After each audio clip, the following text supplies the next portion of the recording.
kami dari kelompok 3 akan membahas produksi dan distribusi meliputi macam-macam dan contohnya. Sebelumnya, perkenalkan anggota dari kelompok 3, yaitu Intan Nuraini, saya sendiri Aulia Dwi Jayanti, Alika Aulia Ahmad, Naufal Fahir Saputro, Muhammad Bintang Aditya Tama, Evalina Virgi Dewanti. Produksi adalah suatu kegiatan yang dikerjakan untuk menambah nilai guna suatu benda atau menciptakan benda baru sehingga lebih bermanfaat dalam memenuhi kebutuhan. Kegiatan menambah daya guna suatu benda tanpa mengubah bentuknya dinamakan produksi jasa, sedangkan kegiatan menambah daya guna suatu benda dengan mengubah sifat dan bentuknya dinamakan produksi barang. Produksi menciptakan barang dan jasa untuk pemenuhan kebutuhan manusia. Kegiatan produksi membutuhkan faktor-faktor produksi seperti sumber daya alam, tenaga kerja, modal, dan teknologi. Pada hakikatnya, produksi merupakan penciptaan atau penambahan faedah atau bentuk, waktu dan tempat atas faktor-faktor produksi sehingga lebih bermanfaat bagi kebutuhan manusia. Maka dari itu, produksi menitikberatkan pada usaha untuk menimbulkan kegunaan yang lebih banyak dari suatu barang dan jasa untuk memenuhi kebutuhan orang banyak. Proses produksi yang tepat untuk setiap perusahaan biasanya bergantung pada faktor-faktor seperti teknologi yang tersedia, jumlah produk yang bisa dihasilkan, dan struktur organisasi. Secara umum, terdapat 3 jenis produksi, yakni produksi massal, kostumisasi massal, dan kostumisasi. Produksi massal juga dikenal sebagai aliran produksi atau produksi terus-menerus, adalah sistem produksi dalam jumlah besar dari produk yang standar, termasuk dan terutama pada lini perakitan. Kostumisasi massal adalah strategi untuk menawarkan produk dan jasa sesuai dengan keinginan individu dalam skala besar, atau Payne 1993 mengatakan bahwa kustomisasi akan memberikan pelayanan yang lebih relevan terhadap keinginan dan kebutuhan pembeli dan membedakan penawaran dari pesaing sehingga akan meningkatkan nilai.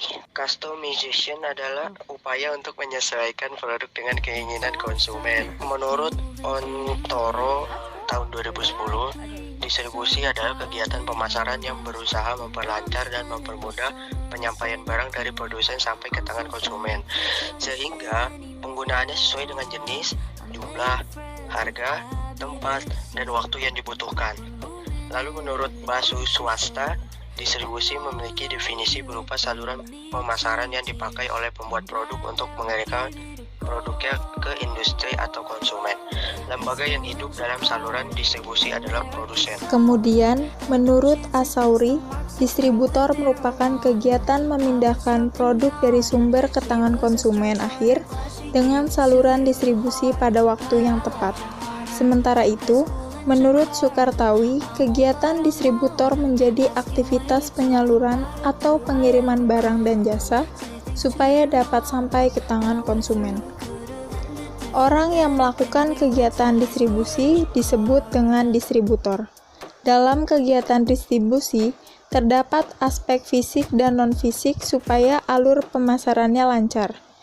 Aspek fisik berkaitan dengan lokasi pemindahan atau penyaluran produk, sementara aspek non-fisik berkaitan dengan pengetahuan penjualan atau produsen mengenai apa yang diinginkan oleh konsumen, dan konsumen juga harus mengetahui produk apa yang dijual oleh produsen. Jenis saluran distribusi. 1. Distribusi langsung. Distribusi ini dilakukan antara produsen dengan konsumen secara langsung.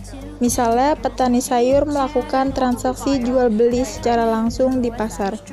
2. Distribusi semi langsung.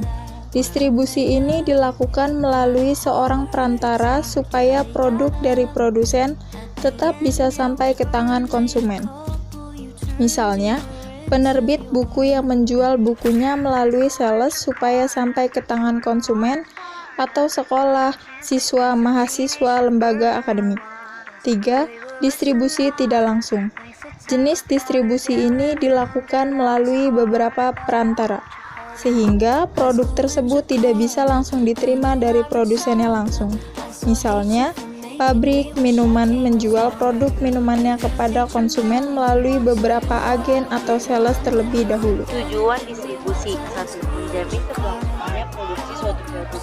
2. Mengirimkan produk atau jasa tertentu ke tangan konsumen. 3. Menjaga sistem ekonomi dan bisnis.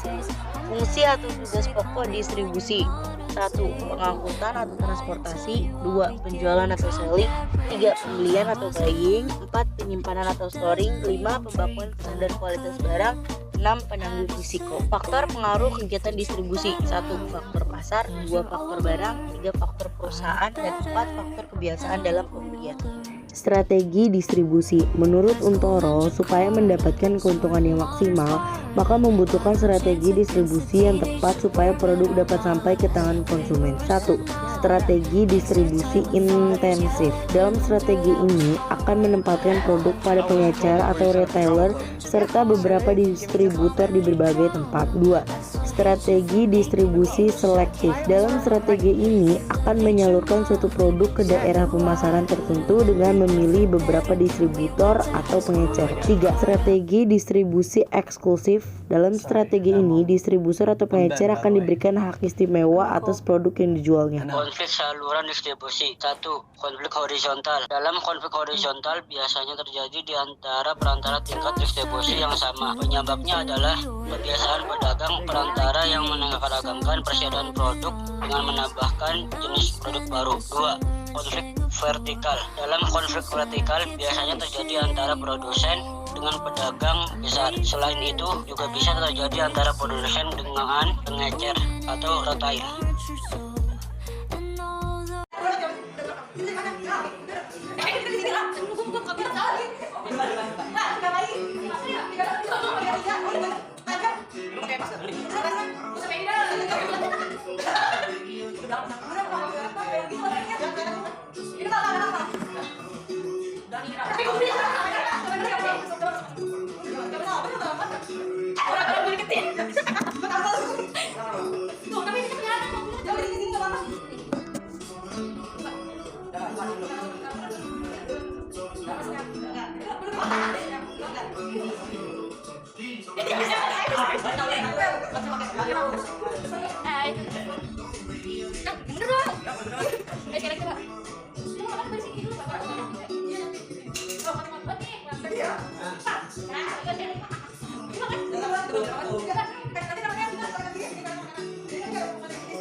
Ya, awas.